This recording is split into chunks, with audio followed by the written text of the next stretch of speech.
మీది perfect pay loan యాపేనా sir? చెప్పండి sir. Okay sir. Loan కావాలా సార్? ఎంతండి?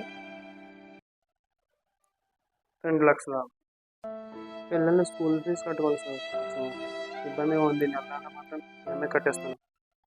సార్ లోన్ ఇచ్చిన తర్వాత గుర్తుపెట్టుకోండి. ప్రతి నెల ఈఎంఐ కట్టేయాలి. అర్థమవుతుందా? లేదంటే మీ ఫోటోస్ మార్చేసి మీకు ఉన్న వాట్సాప్ గ్రూపుల్లోని మొత్తం అన్నిట్లోని షేర్ చేసేస్తాం. మీ కాంటాక్ట్లో ఉన్న నెంబర్లకి అన్నింటికి కాల్ చేసి వాళ్ళని డబ్బులు అడుగుతాం. అర్థమవుతుందా? మా రూల్స్ ఇవి. మీకు అన్ని ఒప్పందం అయితే లోన్ కన్ఫర్మ్ అయిపోతుంది. ఓకేనా? Okay sir. 6 months later. ఏంటి వీడి కోఆర్డినేట్లో పోస్ట్ నేమ్ ప్రసాద్ అని ఉంది. లవ్ సింబల్ కూడా పెట్టాడు. ఇది బాగా అటచ్లో వీడికి కాల్ చేద్దాం. వీడి గురించి అడుగుదాం.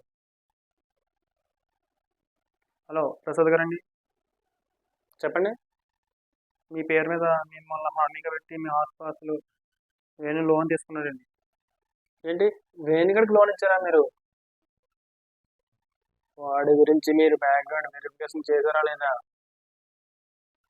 వాడి గురించి మీకు పూర్తిగా తెలియదు.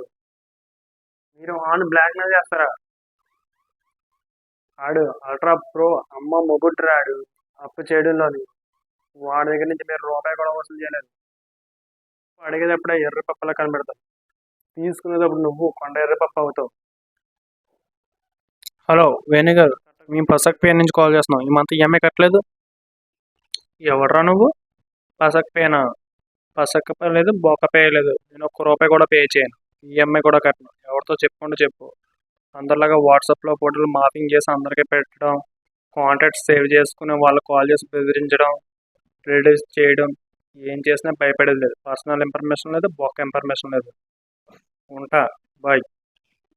లోన్ యాప్లో అప్పు తీసుకోవడం తప్పేం లేదు ఫ్రెండ్స్, కానీ వాళ్ళు బ్లాక్మెయిల్ చేశారని సూసైడ్ చేసుకుని మీ ఫ్యామిలీకి మాత్రం దూరం అవ్వద్దు.